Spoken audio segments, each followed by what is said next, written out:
Diane from Style Falcon Sewing Patterns. Welcome to my studio. Style Falcon is a sewing pattern brand for mature figures, which means that if you're over 50, if you've been through menopause, given birth, just had body changes that tend to happen as we age, Style Falcon is a pattern company and design that is designed for you. Each week I like to just update people on what's been going on around here.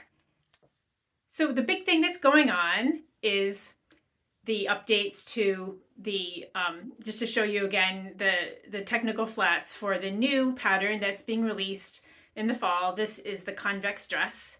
I'm still working with the graphic artist on the illustrations, the directions. That is going to go up for testing pretty soon. So I want to tell you first a little bit about testing, and then I want to tell you a little bit about other things that are going on while all of that is in the works. All Style Falcon patterns are tested by a bunch of people. They're originally tested by the pattern maker, tested by me. They're tested by a professional seamstress.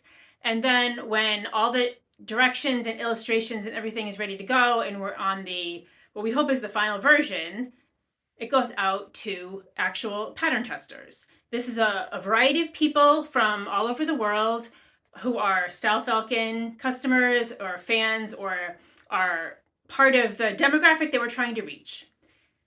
They have all different types of backgrounds. Some of them have been sewing for their whole lives. Some of them are a little more of newcomers to sewing.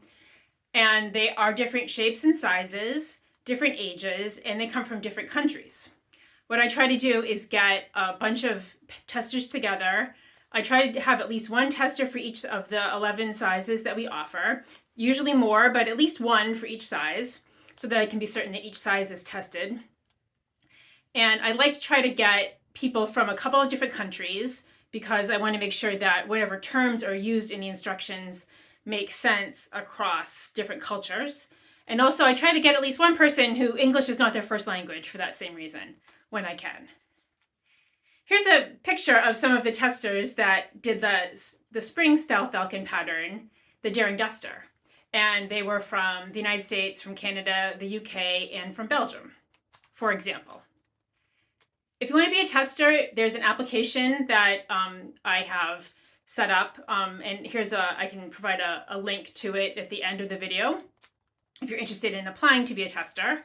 Usually I have a few testers that I go to pretty routinely, a stable of, altogether there's maybe 50 or 60 people who've agreed to be a tester.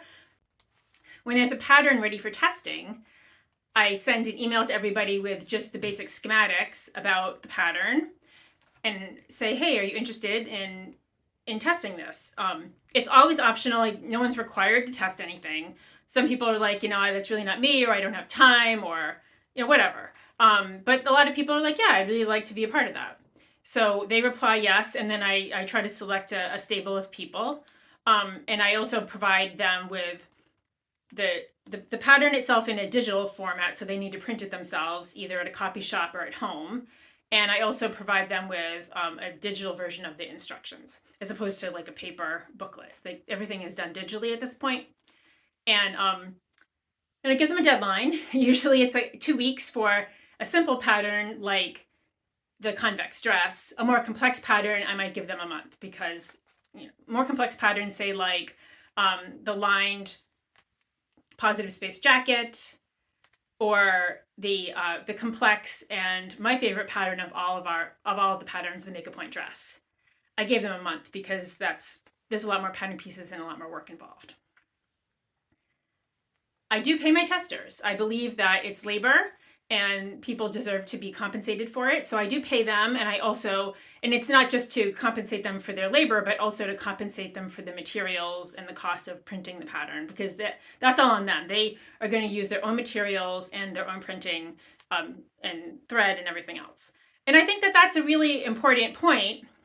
A lot of pattern companies just expect everybody to do this for free, and I don't think that's fair. And also, I want people to take it seriously. My expectation is I'm paying you to do this job, and I want you to do a good job, and I want you to provide really honest and detailed feedback to me. Everyone has to fill out a pretty lengthy survey that goes through every single step and every single illustration and provides, and asks people to give any kind of feedback that they have. It may be about the instructions, how pattern pieces went together, maybe if they feel that there's a better way or a different way to sew something, any kind of fit issues that are just expectations that are different from what they, the reality from their expectations is different. I want to know about it. Then finally, once the pattern is released, people are free, if they want to share it on social media or to have me share their pictures on stylefalcon.net. Everyone is required to take at least 4 pictures, one standing from the front, standing from behind, a side view, and also front seated. And I think that's really important because I want to assess how this pattern looks on different bodies in different settings and different poses. Having these photos made public is not required. Quite a few of my testers actually do not want to be on social media, do not want to be featured in any kind of website or promotion or anything. And I respect their wishes. Again, I'm doing the testing because I want information. I'm not doing the testing because I want everybody to splash it all over Instagram or Facebook or whatever. That's just me. That's how I roll. So that is the main thing that's happening again with the Convex Dress, which we released in the fall.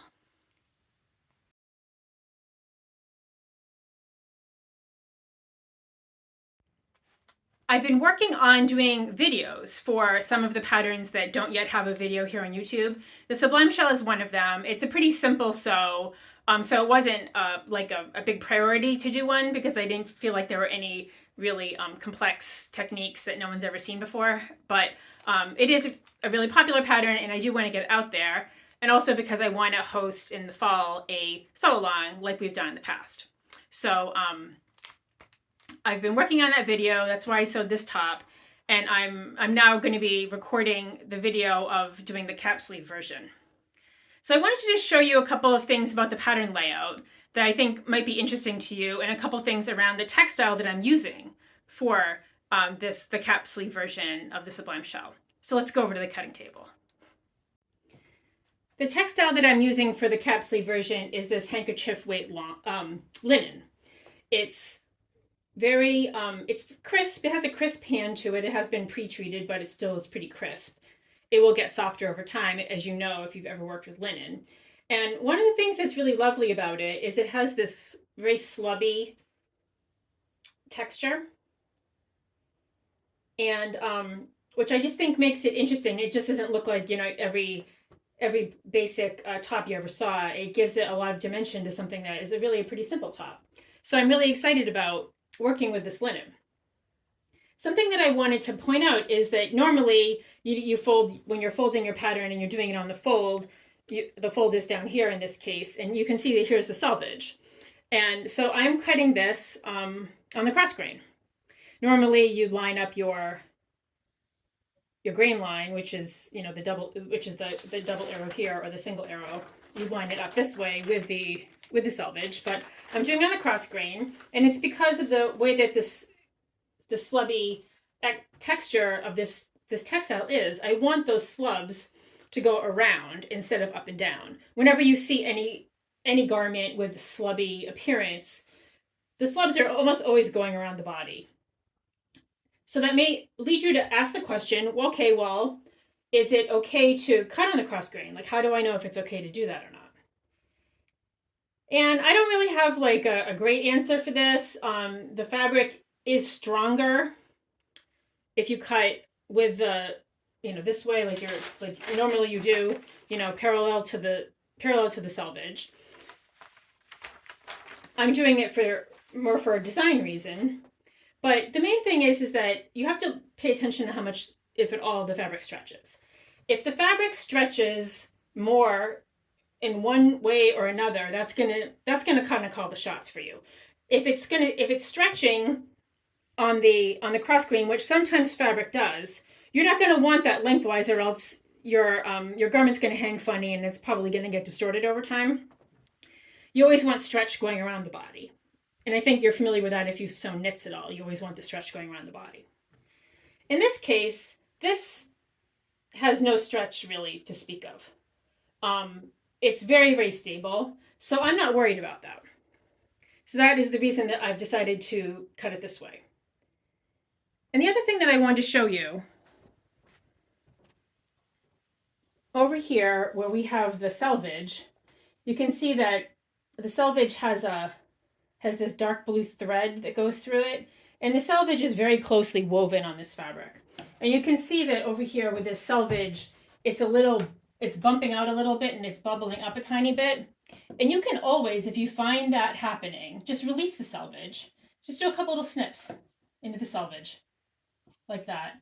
And it will release any tension that the selvage, the tightly woven selvage, is potentially having for your fabric. And it will lie nice and flat. The last thing that's going on for July, this again is the first week in July, is I am sponsoring, or I'm one of the sponsors for the July My Makes for the Month contest on Instagram. It is sponsored by So Much Design. Here's a picture of her. She's in Canada, and every month she does this event where you just sew up whatever you're sewing up for the month, and at the end of the month, on the last day of the month, you post it on Instagram and tag her and follow her and stuff. Go to her, look her up if you're interested in participating in this. Again, it's So Much Design. And then she does a random drawing and people can win stuff. And I usually sponsor it a couple times a year. So I did it in January and I'm doing it in July. So if you're interested, if you're sewing anything in July, put it out there. If you're on Instagram, put it out there. Follow the rules for My Makes for the Month. And you might win a Style Falcon pattern or something from one of the other sponsors for the month. So now I'm going to get back to it, cutting this out and making the videos. And I will see you next week. This is Diane from Style Falcon. Thanks for watching.